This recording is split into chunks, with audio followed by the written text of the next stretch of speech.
नमस्कार। ट्रेडिंग की दुनिया में ना जो दिखता है वो हमेशा होता नहीं है। तो आज की हमारी इस खास पड़ताल में हम मार्केट के सबसे बड़े धोखों में से एक बुल और बेयर ट्रैप के पर्दे खोलेंगे। तो चलिए इसी बड़े सवाल से शुरू करते हैं। कई बार ऐसा महसूस होता है कि मार्केट हमें जानबूझकर गलत सिग्नल दे रहा है, और जानते हैं इन्हीं झूठे सिग्नल्स को पकड़ना ही एक स्मार्ट ट्रेडर की असली पहचान है। ये कहानी हम में से कई लोगों की है ना।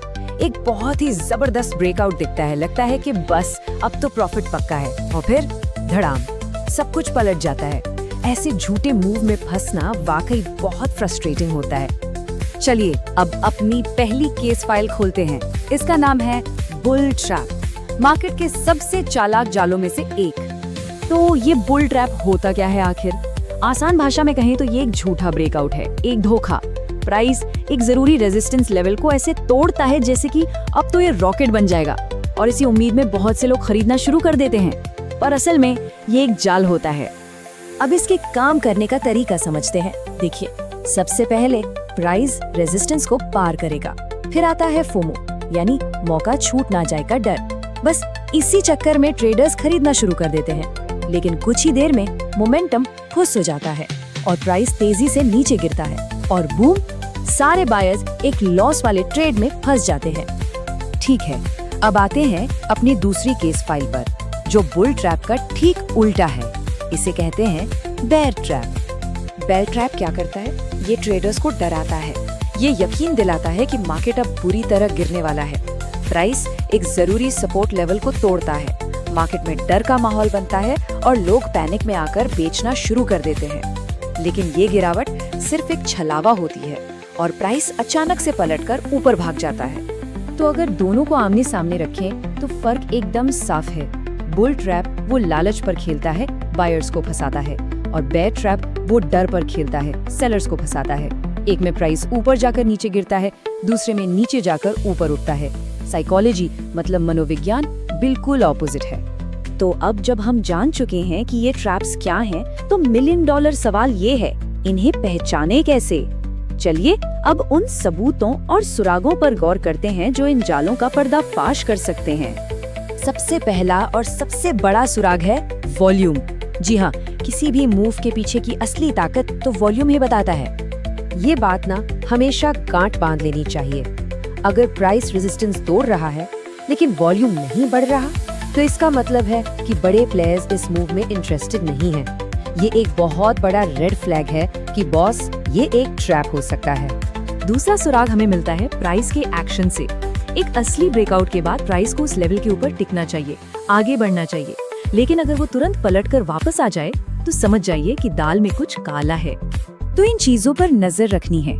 क्या प्राइस वापस उसी रेंज में घुस गया जहां से निकला था? क्या ब्रेकआउट वाली कैंडल की बत्ती यानी विक बहुत लंबी है और बॉडी छोटी? ये सब संकेत हैं कि ब्रेकआउट फेल हो रहा है और ट्रैप बन रहा है। अब ये तीसरा सुराग जो है, ये थोड़ा एडवांस है लेकिन बहुत ही पावरफुल है।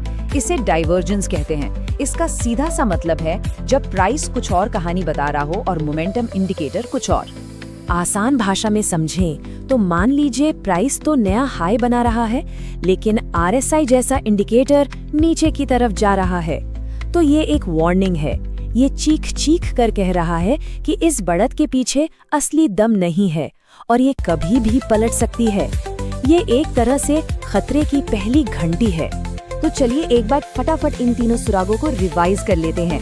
पहला वॉल्यूम, दूसरा प्राइस एक्शन और तीसरा मोमेंटम। ये वो 3 जासूस हैं जो हमें ये पता लगाने में मदद करेंगे कि ब्रेकआउट असली है या नकली। इन तीनों को हमेशा एक साथ देखना है। ठीक है, तो पहचानना तो सीख लिया, पर इन ट्रैप्स से बचें कैसे, ये जानना सबसे जरूरी है। तो यहाँ आपकी सेफ्टी के लिए एक सीधी सादी प्लेबुक है। बस ये 3 सूत्रीय नियम याद रखने हैं। पहला, सब्र रखो, कंफर्मेशन का इंतजार करो, जंप मत करो। दूसरा, वॉल्यूम जरूर चेक करो, वॉल्यूम नहीं तो ट्रेड नहीं। और तीसरा, जो सबसे जरूरी है, अपना रिस्क मैनेज करो। स्टॉप लॉस आपका सबसे अच्छा दोस्त है, इसे कभी मत भूलना। और हाँ, इन सब से ऊपर एक गोल्डन रूल है। मार्केट में पैसा कमाने के मौके तो बार बार मिलेंगे, लेकिन अगर कैपिटल ही खत्म हो गई तो आप गेम से ही बाहर हो जाएंगे। इसलिए अपने पैसे को बचाना हमेशा पहली प्राथमिकता होनी चाहिए। और जब हम रिस्क मैनेजमेंट की बात करते हैं ना, तो ये एक सुनहरा नियम है। किसी भी एक ट्रेड पर अपनी टोटल कैपिटल का 1 से 2% से ज्यादा का रिस्क कभी नहीं लेना चाहिए। ये आपको एक ही झटके में बड़े नुकसान से बचा लेता है। ये बात कितनी सही है। एक असली और दमदार मूव में ना कोई हिचकिचाहट नहीं होती, वो बस चलता चला जाता है। अगर कोई ब्रेकआउट स्ट्रगल कर रहा है, अटक रहा है, तो ये अक्सर इस बात का संकेत होता है कि वो एक ट्रैप हो सकता है। मार्केट की भाषा को सुनना बहुत जरूरी है। और आखिर में एक सवाल के साथ इसे खत्म करते हैं। सोचिए, जब एक ट्रेडर मार्केट के इस धोखे को पहचानना सीख जाता है, तो क्या वो सिर्फ नुकसान से ही नहीं बचता, बल्कि उसे एक साइकोलॉजिकल एज, एक मनोवैज्ञानिक बढ़त भी मिल जाती है।